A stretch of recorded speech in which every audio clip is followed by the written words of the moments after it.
Hi friends, welcome to this class. I hope you're all keeping fine and making yourself busy with your studies. Every teacher will be uploading their classes, and so you'll be really busy watching the videos, doing your homeworks and so on. So that's a good thing in this lockdown to make yourself busy. Otherwise you will be feeling so boring.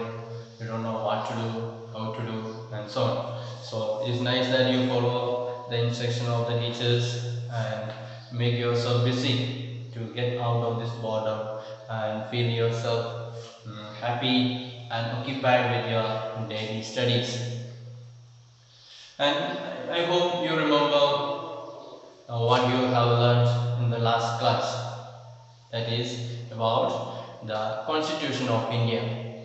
Still dealing with the same topic, and today we shall learn about the organs of the state.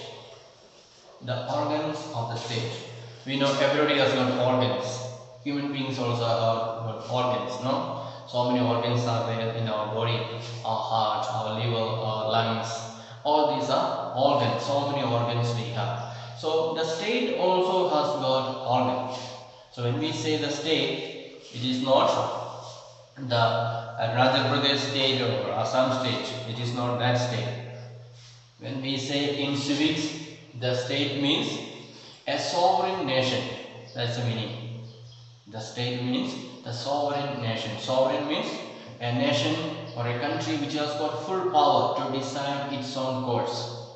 So according to that meaning, the country that has got full power to decide its course. Can you say which is that state we are talking about? Is it our federal states or Arunachal Pradesh or Assam or other states? We are talking about the state called India. So only India has got the full power. The state cannot decide whatever they want. There is a limit. They can decide in certain areas, but there is a limit is there. They cannot decide everything. So, but India has got the full power to decide whatever they want. If they want to make some changes, or if they want to declare war on other countries because our security is threatened, our safety is threatened, so they are ready to fight. If the enemy comes to attack, India has got the right to defend and to attack back. But a small state like Assam or Arunachal Pradesh or Manipur, they don't have that right to start attacking on a country, but India has got. So when we say the state, the area or the region which has got a full power to decide, that's called sovereign state. So we are talking about three organs. We have got three organs are there. What are those three organs? That is what we are going to learn today. So, according to our constitution, so it is written down in our constitution that how many organs should be there for our country. So, they are legislature. The first one is the legislature.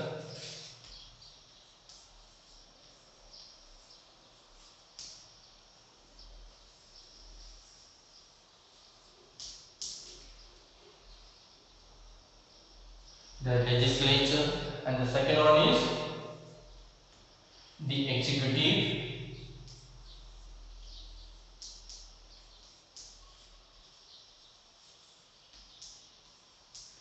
and the third one is the judiciary.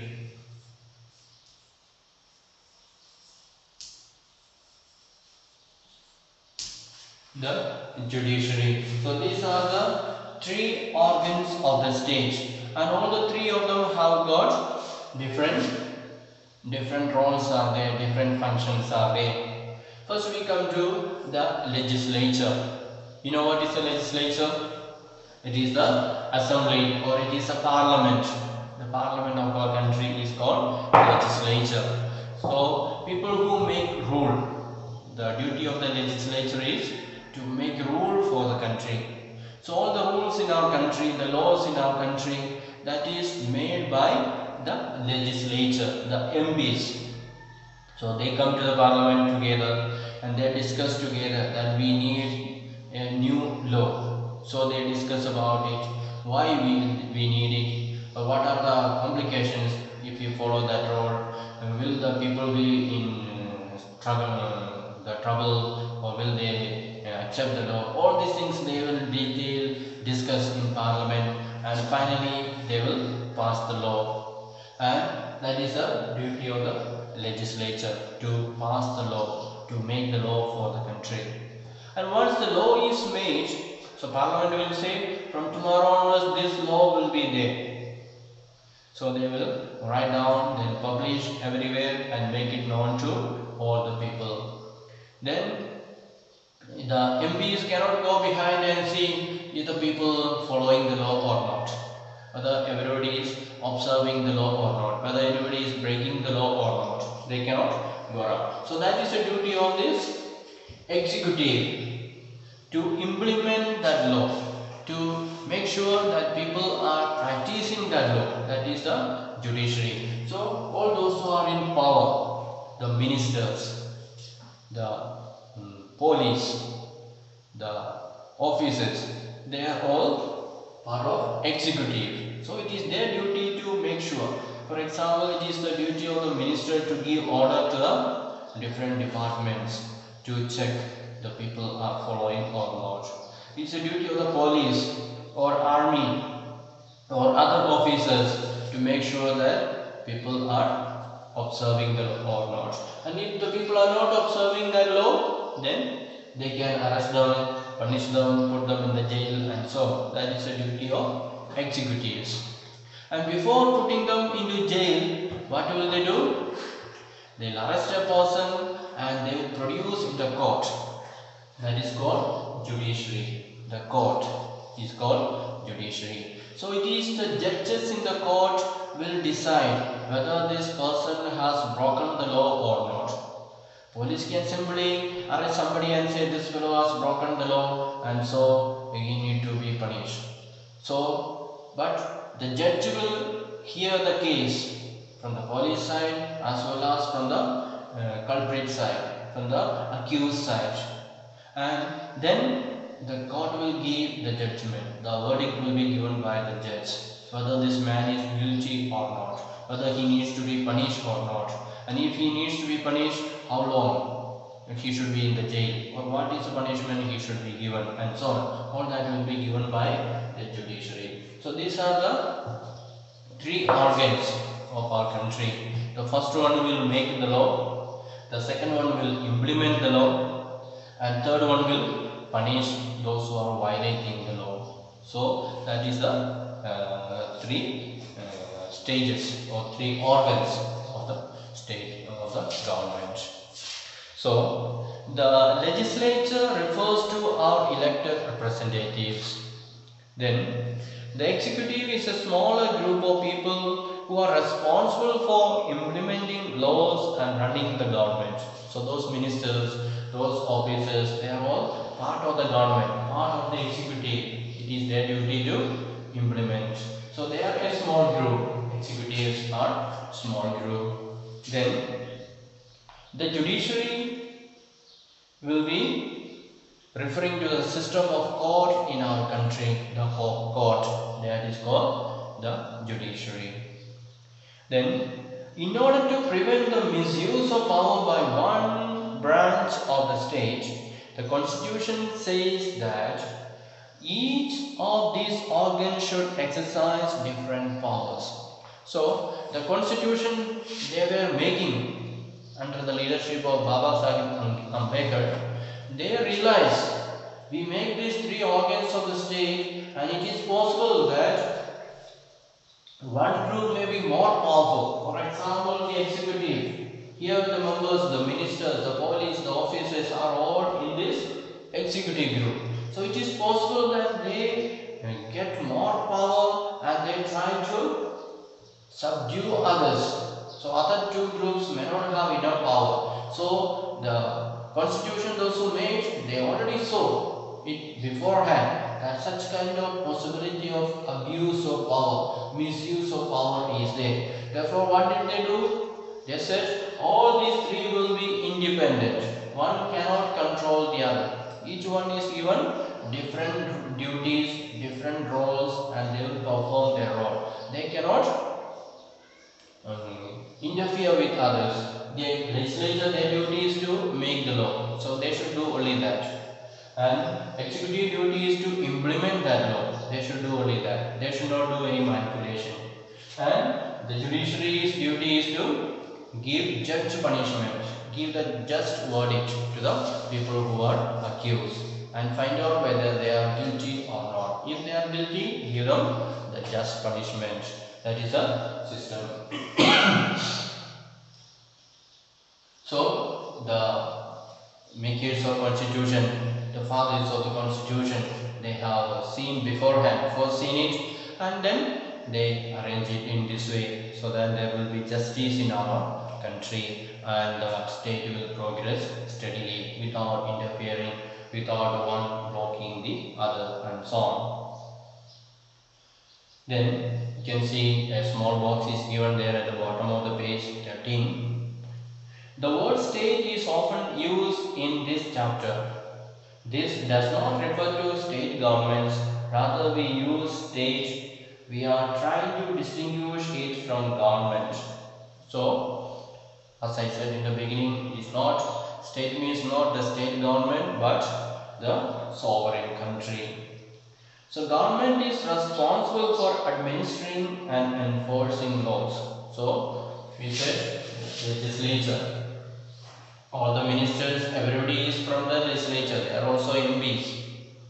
So, they are all part of the government and they are part of enforcing the law that is made in the parliament.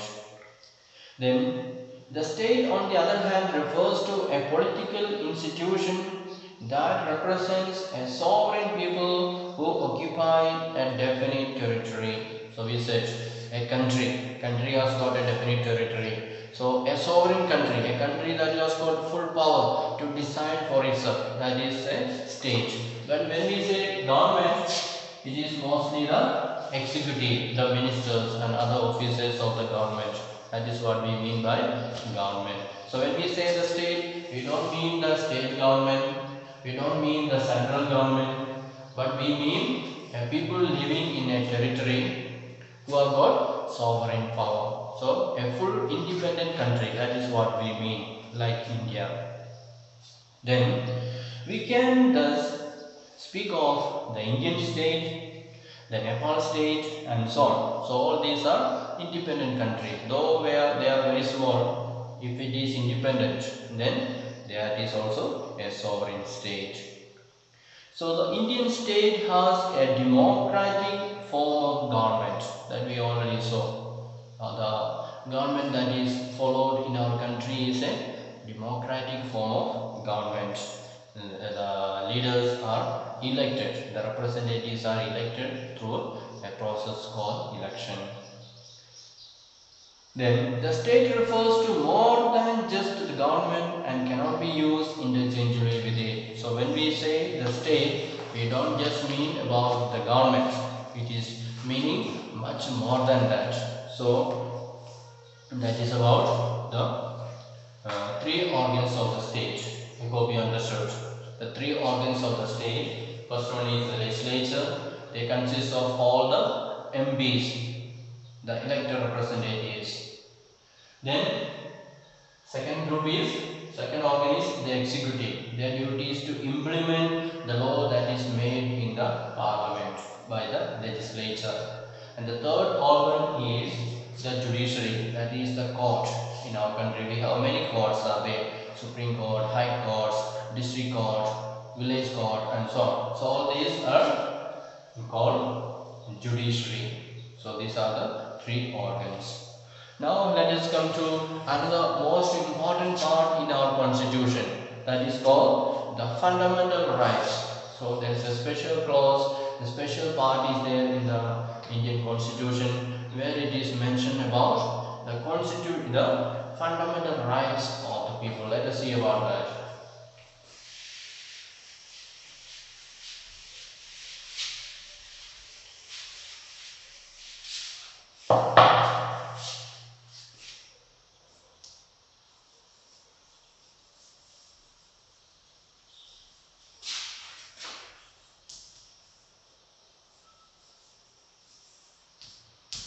The fundamental rights. How many fundamental rights are there? Do you remember? I'm sure you must have studied in the lower classes as well about the fundamental rights. Because this is the most important part of our constitution. We can even say it is the Magna Carta. The most important part of our constitution is the fundamental rights. So there are 6 fundamental rights are there in our constitution, and we shall see them one by one. The fundamental rights. So in your book you have seen the given in that column, blue column, the fundamental rights. Let us just read through it. So the first fundamental right is right to equality. That means every person in this country, every citizen of this country, he has got a right to be equal, to be treated equally. So that is a first fundamental right, right to be equality. So let us see what are they. So all persons are equal before the law. This means that all persons shall be equally protected by the laws of the country. It also states that no citizen can be discriminated against on the basis of their religion, caste or sex. Every person has access to all public places including playgrounds, hotels, shops, etc. The state cannot discriminate against anyone in matters of employment. But there are exceptions to this that you will read about later in this book. The practice of untouchability has been abolished. So, when we say the right to equality, what are the things that are implied? First of all persons are equal before law. All persons are equal before law. So that means the law applies to every person equally. Whether you are a rich person, whether you are a minister or you are a farmer, doesn't matter. If you make a mistake, whether the farmer makes a mistake or minister makes the same mistake, they should get same punishment. We cannot say I am a minister so I can escape, I should not be punished, and the farmer, poor fellow, he will get the punishment. No. The law says it is all the citizens are equal before the law. That means whether a person is a high officer or a minister or is a small farmer, doesn't matter. They have got equal right. The law is treating them equally. If you make the same mistake, you will get the same punishment. There is no excuse. That is one thing. Then all persons shall be equally protected by the law. So we obey the law so that we will be protected by the law. That is the purpose. So I have got the right to get protection, safety for my property, for my life and so on. So it is the duty of the law and the executive to provide for me protection. Since I am obeying the law, I should get protection from the law. So that is same for everyone. Whether it's a rich person or poor person, all should get equal protection from the law. Then it also says that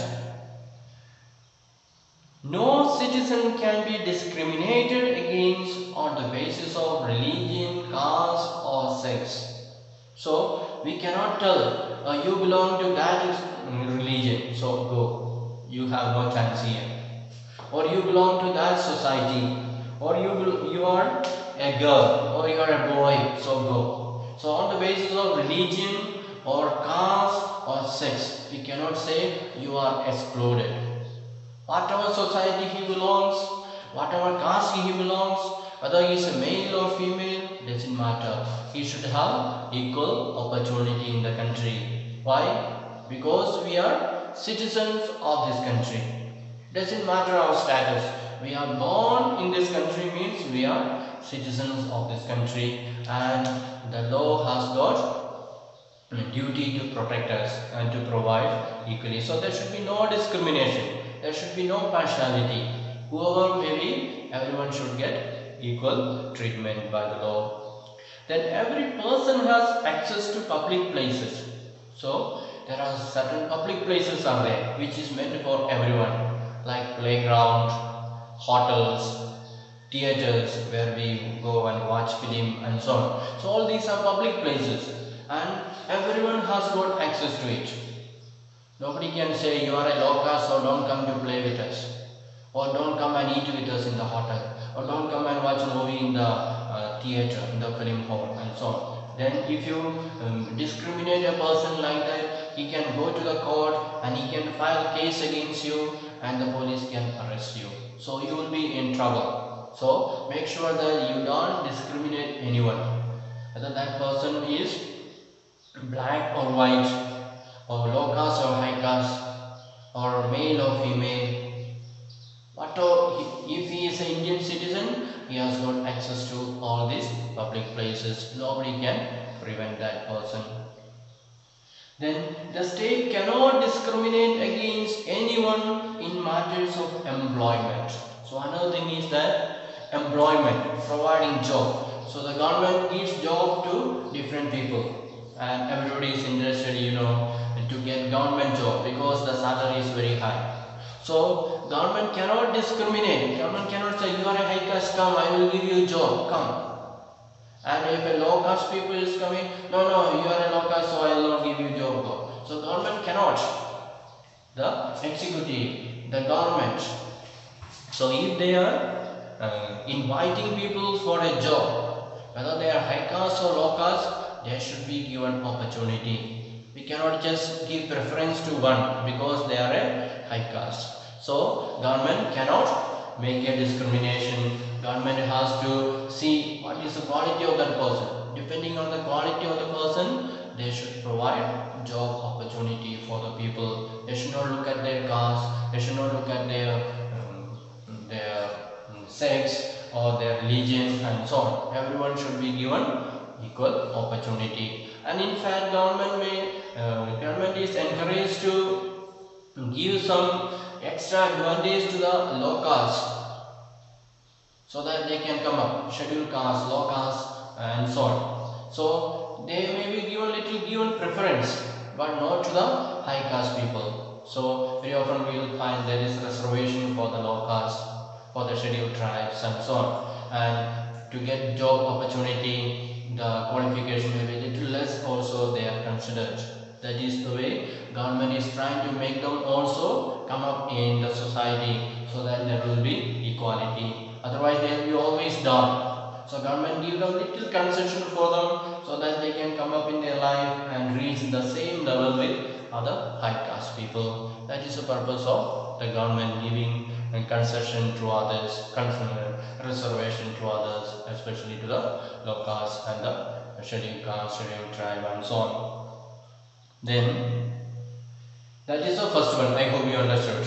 So when we say right to equality, everywhere, every field there is equality. So nobody should be discriminated, especially the poor people, the downtrodden, the low caste people, the scheduled caste people. They all should not be discriminated.